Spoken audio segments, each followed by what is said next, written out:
Repositioning class. We are the physical therapy department here at ABSSLC. Today, we're going to be reviewing with you the approved transfers and mobility techniques we use here on campus. Are you ready? Let's do it! Hi, the first thing we're going to talk about today is using the mechanical lift to transfer individuals. In order to use the mechanical lift, you always have to put the individual in a sling. These are our Arjo slings used for the mechanical lift. When we state on the P&MP what color to use, we will always be referring to this binding color. So this is a green sling. The slings have clips that you'll use to hook to the lift, and they also have holes to put stays in. These stays are to go in to make sure the individual's head is fully supported while they're being transferred. If you have a home where they leave the sling underneath the individual, you're always going to want to take it back out so that they don't have it poking them in the head during the rest of the day.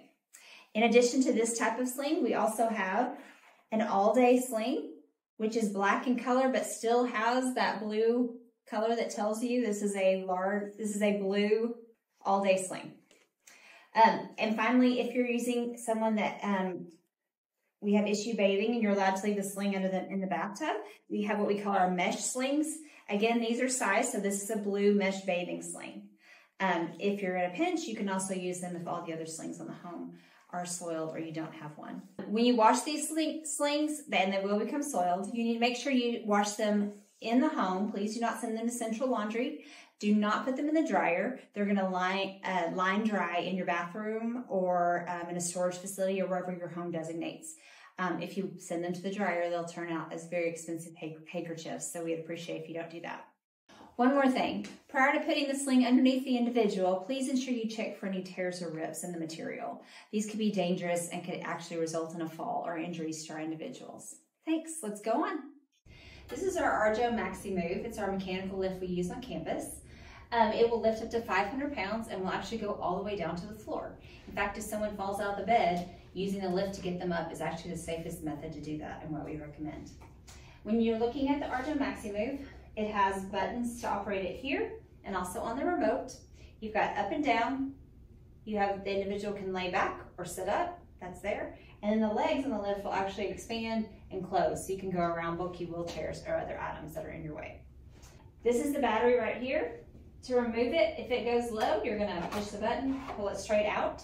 At that point, you will take it to the battery charger on the walls in your home and change out the battery. Never leave one of these on the floor and hope that someone else will pick it up and charge it, or you'll end up with no battery at the end of your shift. Goes up, and down. If for some reason you're in the middle of the lift, if you've changed your battery and the lift still goes dead, we do have an emergency technique to lower someone down one time. This is not something you're going to use on a consistent basis. You can flip up this little.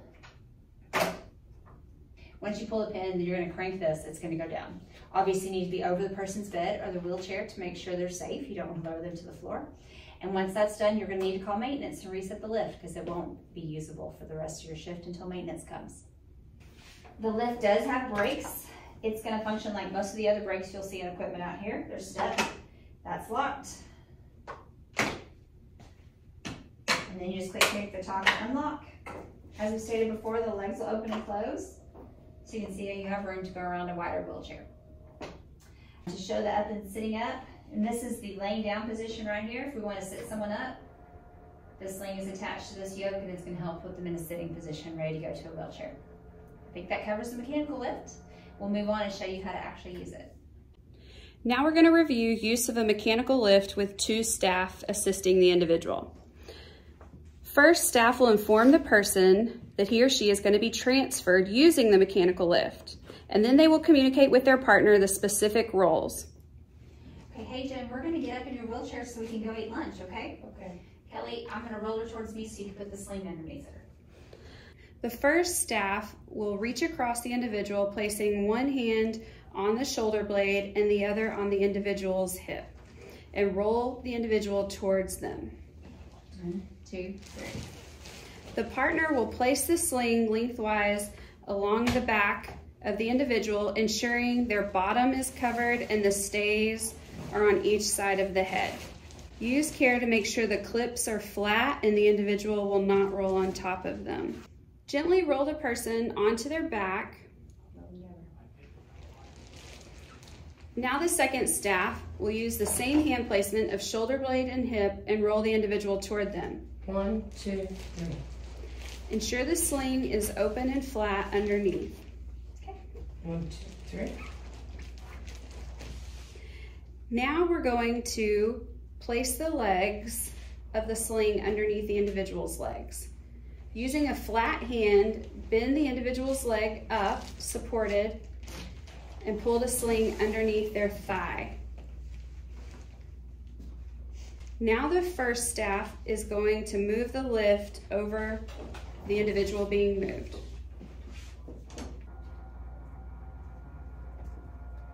Once the lift is in place, the first staff will lock the brakes and then begin lowering the lift, making sure they're keeping their eyes on the individual so that the bar does not pinch.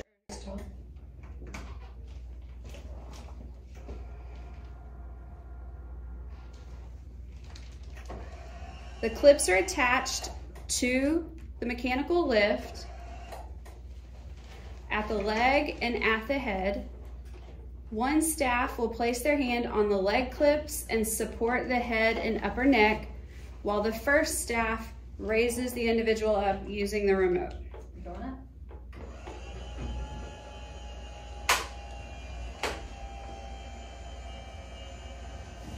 Once the individual is in the lift, you can remove your hand from the clips and shimmy the sling up to make sure their head is supported while they're in the lift.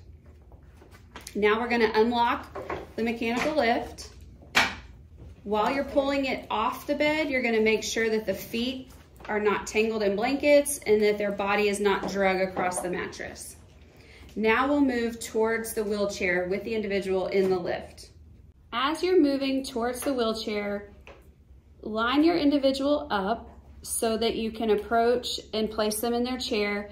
Use the yoke to guide their foot around the post of the mechanical lift. If their leg does not bend, do not force it and adjust the mechanical lift. All right, Kelly, I'm coming in. Okay. When you begin to sit the individual up, the second staff member will place their hand on the individual's shoulder just to ensure they do not lean forward and hit their face on the bar.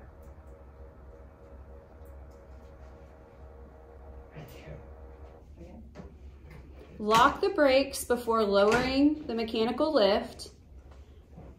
Both staff will communicate with each other to ensure the wheelchair brakes are locked and that the individual's back matches the seat back of the wheelchair. As we begin to lower the individual into the wheelchair, use the sling near the hips to press back so that their hips are all the way to the wheelchair back.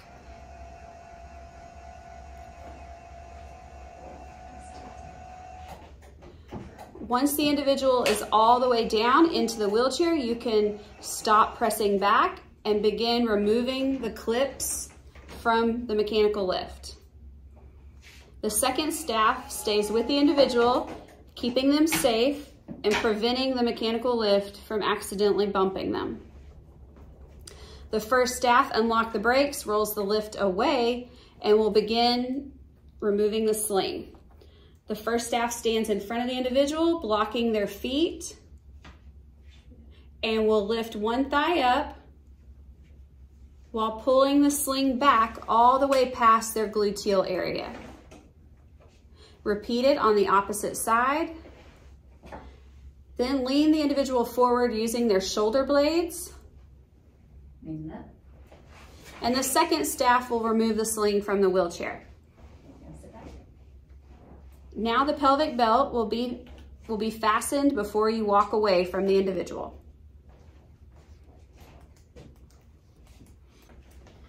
To place the sling under the individual to get ready for use of the mechanical lift, lock the wheelchair brakes, ensure the stays are in the sling before placing.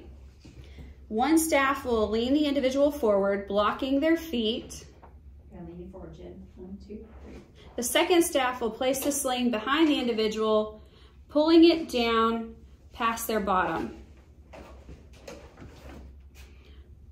They will reach across the opposite shoulder and opposite leg. They'll tip the individual towards them while the second staff pulls the sling underneath the gluteal area and under the thigh. This will be repeated for the opposite side.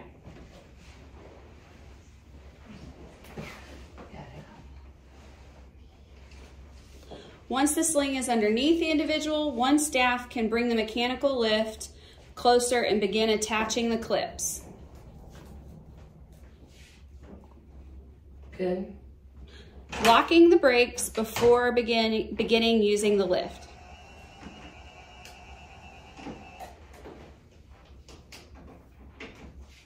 Got it. Once the sling is attached to the lift, we can begin raising the individual up to move across.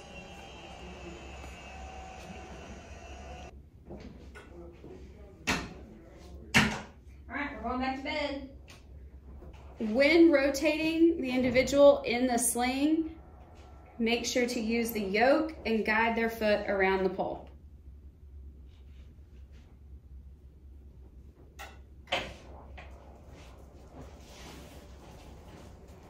While one staff is driving the lift, the other staff is on the other side of the bed to assist with lowering the individual into bed. That's good. Move up just a little bit. Lean up towards the head.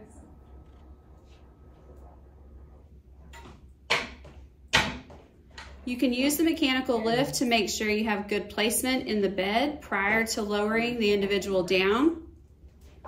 Locking the brakes. As you lower the individual, support their legs and head so that they are down on the bed comfortably without anything pinching or the bar pressing down on them. Unhook the clips. The mechanical lift will be moved away, and then we will begin removing the sling while in bed. Using good hand placement, you'll reach across the shoulder blade and hip, roll the individual towards you. 1, 2, 3. You'll tuck the sling underneath, pressing down into the mattress. 1, 2, 3. Then the individual will roll the opposite direction to allow staff to remove the sling. Roll back. Ensure the individual is safe in bed and positioned properly. Sling placement while in the wheelchair can also be performed with one staff. If this is possible, it will be found on the PNP with instructions. For one staff to complete sling placement, stand in front of the individual, blocking their feet, lean them forward using the shoulder blades, and then the sling will be placed behind them and pulled all the way down to their bottom.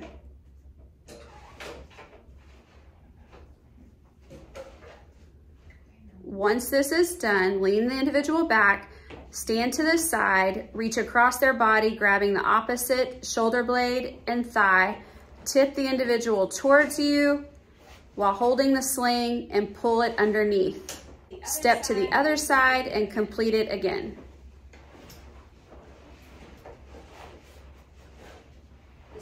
The sling should be underneath the individual's bottom with the straps underneath both thighs. Just a reminder, size of the sling is being determined by the PT, which will be indicated in the PNP. If the individual gets injured using the mechanical lift, report it to nursing so they can be evaluated. If you need to move the individual in the lift for a longer distance, ensure that you lower the lift, and if needed, drape them properly, making sure that everything is covered using a sheet. Rolling and repositioning in bed.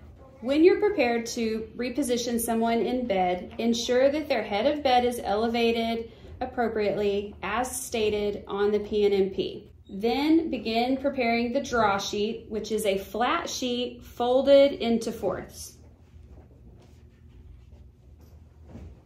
Communicate with the individual to be moved and let them know what is about to happen. Jenny, we're gonna scoot you up in bed, okay? One staff will reach across using the shoulder blade and hip to roll the individual towards them. 1, 2, 3.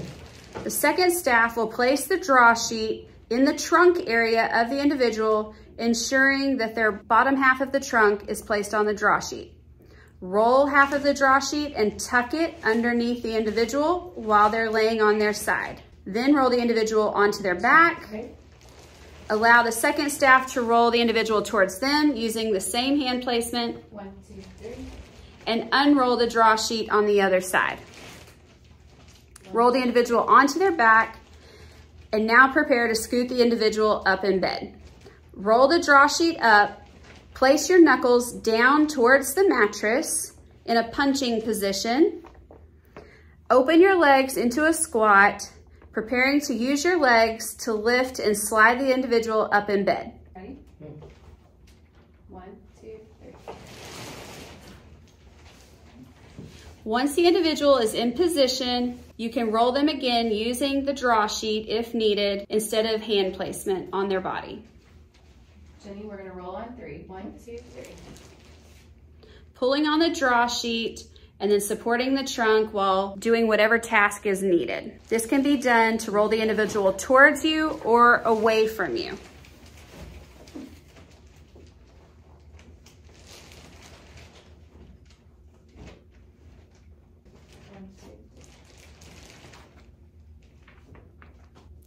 Now we will show you how to do a 2-person head and side lift.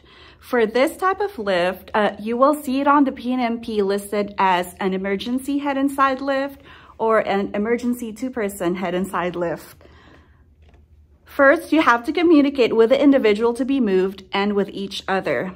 Staff at the head part is the transfer leader and the other staff is second lifter. Clear the area and adjust the bed height appropriately. For this, you want it to be lowered so that it's easy for you to get on the bed when you lift. Move the wheelchair perpendicular to the bed. You can do it either foot of the wheelchair to the head of the bed,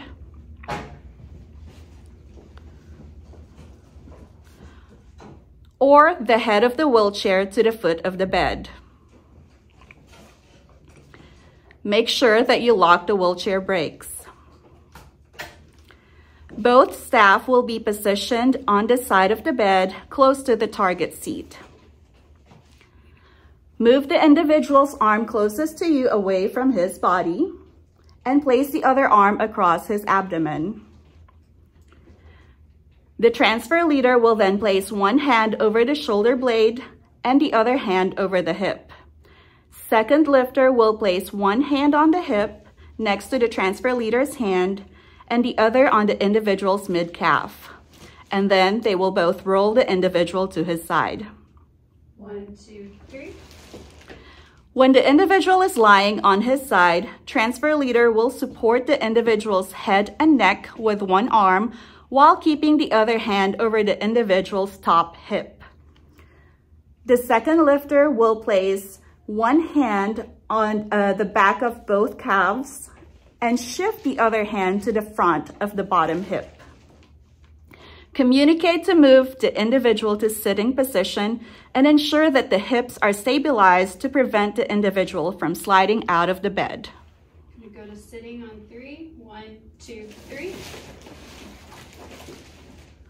When the individual is seated, second lifter stands in front of the individual to block knees and feet and places hands over the individual's shoulder blades to keep him steady.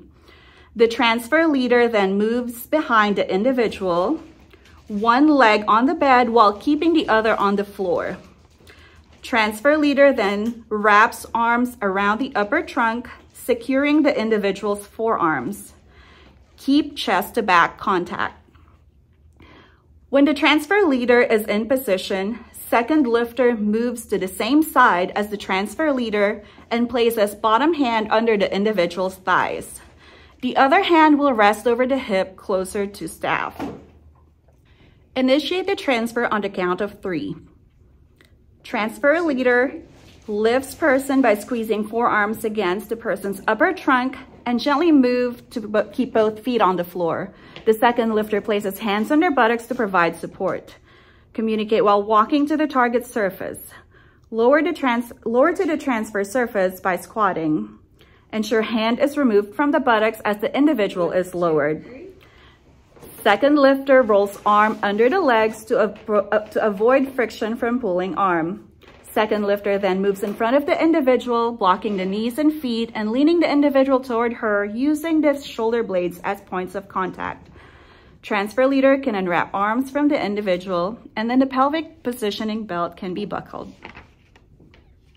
To move the individual from the chair back to the bed, the second lifter stands in front of the individual to block the feet and leans the individual forward so that the transfer leader can go behind and place the hand as we did earlier.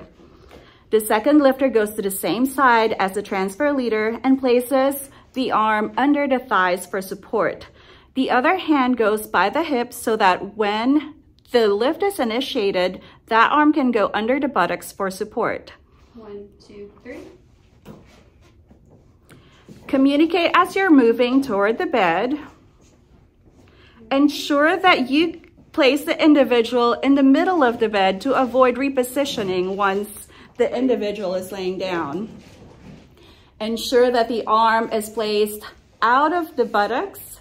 Lean the individual forward, and the transfer leader can get out of the bed so that the second lifter can assist in gently lowering the individual on the pillow. In order to begin the stand pivot transfer, the first thing you need to do is place the gait belt on the individual. Have them lean forward or use their shoulder blades to pull them forward. Then you apply the gait belt as previously instructed, making sure you go through the teeth side first and leaving 2 fingers width room in the belt. When you're putting this on for someone who has a G-tube, please ensure the gait belt is over the top of the G-tube as opposed to underneath so it doesn't slide up and pull the G-tube out. Once the gait belt is set, you would ask the person to slide up toward the front of the chair if they can. Can you slide down? You're going to block you're going to block the feet with your feet, and you're going to block their knees with yours and reach completely around the body, around their arms, and grasp the gait belt with your thumbs outside of it. On the count of 3, you're going to stand, rock the individual forward, and stand up. 1, 2, 3. Are you okay? Once they're fully up, you're going to help them as needed take tiny steps to the next chair. Then you're going to sit them down when they feel their legs touch the back of the chair. Can you feel the chair at the back of your leg? Yes. All right, we're going down. 1, 2, 3. Have them sit, buckle their pelvic positioning belt as needed, remove the gait belt if it doesn't stay on all day. One thing we did not discuss is the placement of the chair. You always want the chairs at right angles to each other, and you always want to look in the direction you're transferring. In order to do the 2-person transfer, you're going to have 2 staff members. The first staff member will come up to the individual, block their knees and their feet as shown, and lean them forward using their shoulder blades. At that point, they will step around to the side, continuing to put their foot in front of the individual's foot to ensure they don't slide. Second lifter will come in, reach across the body so their arms are crossed in the back on the gait belt, and offer the individual their hand. If they refuse to take your hand, you may put it lightly on their shoulder, not grabbing or pulling on their arm. Notice that both feet are still blocking the individual's feet so they can help her stand up without sliding. On the count of 3, the staff members will squat and stand on 3. 1, 2, 3. Again, you want to make sure your feet stay in front of their feet and block them so she can still walk, but you're safe. And you're going to walk safely to the next transfer surface. Are you okay? Yes. Once she is set, you notice their arms are still crossed. They're going to block her feet with their feet and sit her down on 3. 1, 2, 3. At this point, if she's all the way back in her chair, you will fasten the pelvic positioning belt and remove the gait belt as needed.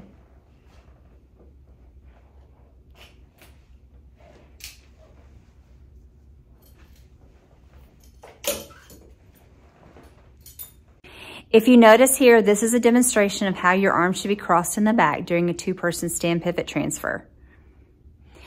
This is to demonstrate the position of your extra hand when performing a two-person stand pivot.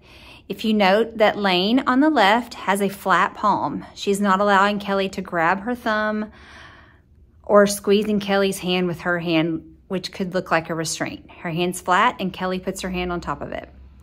You notice Alith has her hand on Kelly's shoulder. She's not grabbing her arm or pushing her back. It's just a way to keep her from leaning forward. Finally, if you look down at their feet, you can see that they're blocking Kelly's feet with theirs. That is because if Kelly starts to drop, they can scooch their leg in and stop her from dropping and then lower her safely to the floor as needed. 2 staff assisting an individual from the floor. If you find an individual on the floor needing assist, 1 staff will approach the individual, lifting their head and shoulders into their lap.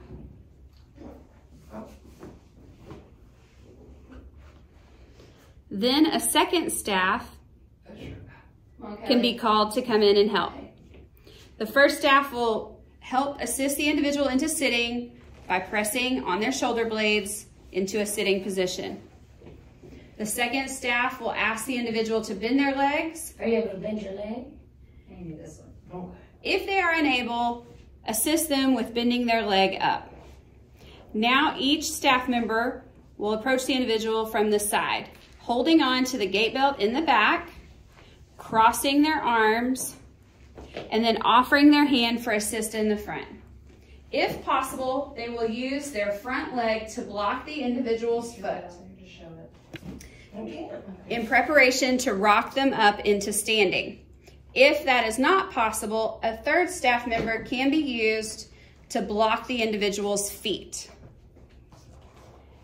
Now the 2 staff holding the gait belt will rock the individual 3 times and assist into stand. Once the individual is in standing, the 2 staff can walk with the individual to a chair or wheelchair, ensuring they're safe. 1, 2,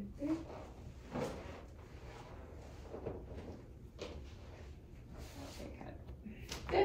For 1 staff assist walking, the staff will assist the individual into standing as previously shown in the transfer video. 1, 2, 3. Once the individual is standing, the staff will move to one side or the other, and they will offer one hand either out in front as shown or on the front of the shoulder. And the other hand will reach across the individual's back and hold onto the gait belt with their thumb out. Their forearms should be resting up against their back. And now the staff can walk with the individual. And if the individual begins to lean towards the staff, they can brace against their body. If the individual leans away from the staff, they try to pull them closer. And if the individual tries to sit down or falls, you can use your leg as a brace underneath them. Do not use the gait belt to pull this individual in the direction you'd like them to go. Once you reach the surface, the staff will go first and run their legs across the chair to ensure that they're lined up correctly, and move in front, block their feet, and transfer as shown in the previous video. 1, 2, 3.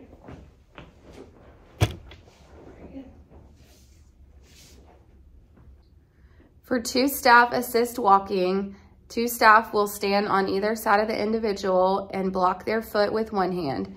With their free hand, they will offer their hands for support out front, or they may place their open hand on the front of the individual's shoulder. The other hands are crisscrossed in the back as previously shown, and they will count to 3 and help the individual stand. 1, 2, 3. As the individual is walking, if she leans forward, then staff can brace their hands in the front, but will not push the individual backwards.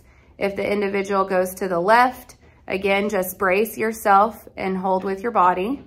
If the individual falls to the right, the opposite staff will do the same. And if the individual goes to sit down, both staff will place their knee and offer a support there. At no point do the staff pull on the gait belt or the individual's arms. And then once they reach the next surface, one staff will go in front of the chair, ensure that they're positioned correctly. They will block in front and then count to 3. 1, 2, 3. As the two staff approach this chair, one staff will take the lead and go in front of the chair to ensure proper position.